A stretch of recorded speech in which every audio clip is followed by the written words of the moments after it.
नमस्कार, आप देख रहे हैं टाइम्स न्यूज और मैं हूं आपके साथ कंचन। इंदौर में शुक्रवार को 19 वर्षीय युवती से रेप का मामला सामने आया है। एक युवक ने उसे अगवा किया और शहर से बाहर स्थित मकान में बंधक बनाकर दुष्कर्म किया। पुलिस ने आरोपी के खिलाफ अपहरण, दुष्कर्म सहित अलग अलग धाराओं में केस दर्ज कर उसे गिरफ्तार कर लिया है।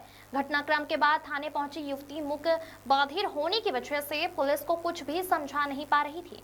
ऐसे में पुलिस ने मुख्य बधिर एक्सपर्ट की मदद ली। दंपति ने करीब 4 घंटे तक हाव भाव और इशारों को समझाकर उसके साथ हुई गलत हरकत की पूरी घटना को बताया। पुलिस टीम ने उसे 15 किलोमीटर दूर स्थित घटनास्थल लेकर पहुंची।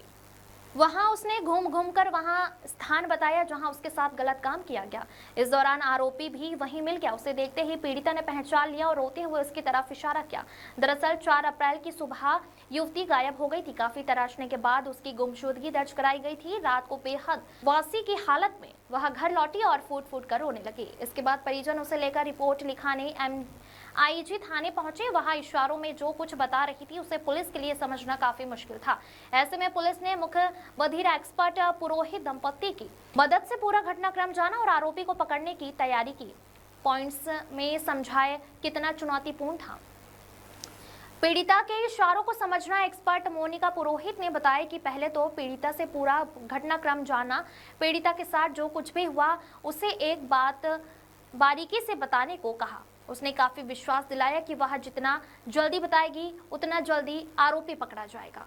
पीड़िता की अस्त व्यस्त और गंदी ड्रेस भी दुष्कर्म की दास्तां बयां कर रही थी। एक्सपर्ट्स और पुलिस को रास्ता बताते हुए पीड़िता पहले एरोड्रम रोड पर ले गई, फिर रास्ते में रुकी और दिशा पहचानी, फिर गोमटगिरी के आगे दुरुस्त क्षेत्र ले गई और वहां रुककर फिर दिशा पहचानी, फिर वहां गई। रास्ते से गुजरने के बाद एक झोपड़ी देखी तो उसके पास गाड़ी रोकने को कहा और गाड़ी से उतरी और एक स्थान पर इशारा कर तेज चलने लगी। इस पर टीम भी उसका पीछा गई और युवती ने पर्दा हटाया तो वहां आरोपी मिल गया। पीड़िता ने उसकी ओर उंगली उठाई और खटिया पर लेटे आरोपी के बारे में बताया कि वह हमारे रिश्तेदार के घर के सामने मजदूरी करता था।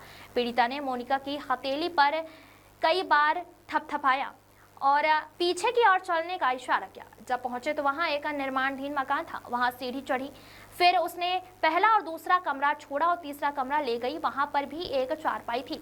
उसने बताया कि आरोपी ने उसके साथ यहीं पर दुष्कर्म किया है और वह बाहर आई और फूट कर रोने लगी। फिर साथ आए रिश्तेदार के गले लिपट गई और बयां किया कि उसने आरोपी देखो मेरी हालत कैसे कर दिया है। उसने बार इशारा से बताया कि आरोपी ने मेरे साथ एक बार नहीं 2 बार गंदा काम किया है। तत्काल वर्कआउट करने के साक्ष्य मजबूत केस में खास यह रहा कि तत्काल वर्कआउट किया गया। एक्सपर्ट पुरोहित दंपति के मुताबिक पीड़िता से घटनाक्रम जानने के बाद जो वर्कआउट लिया गया उससे जल्दी सफलता मिली। थाना एमआईजी में एक जो पीड़िता है वो पहले तो अपने घर से कहीं चली गई थी। उसके बाद उसकी जब सूचना थाने पर दी गई तो पुलिस ने उसकी तलाश भी की। बाद में जब पीड़िता को लाए थाने मतलब मिली वो, उसके बाद उसने अपने परिजनों को कुछ इशारों में उसके साथ घटना घटित होने के संबंध में बताया था। चूँकि पीड़िता बोलने और बताने में सक्षम नहीं थी, इस कंडीशन में जो थाना एमआईजी है, एमआईजी के द्वारा जो विशेषज्ञ हैं, जो एक्सपर्ट की टीम है, जो साइन लैंग्वेज को अच्छी ढंग से पढ़ पाते हैं, जान लेते हैं, उनकी मदद लेते हुए इस पूरे मामले को समझा गया था। उसके साथ में कोई गलत काम हुआ था। पुलिस ने इस पूरे मामले में कॉग्निजेंस लेते हुए जो रेलिवेंट बीएनएस की सेक्शन है उसमें अपराध पंजीबद्ध किया है और आरोपी को भी चिन्हित करके उसको गिरफ्तार किया गया है। टाइम न्यूज़ देखिए अब आपके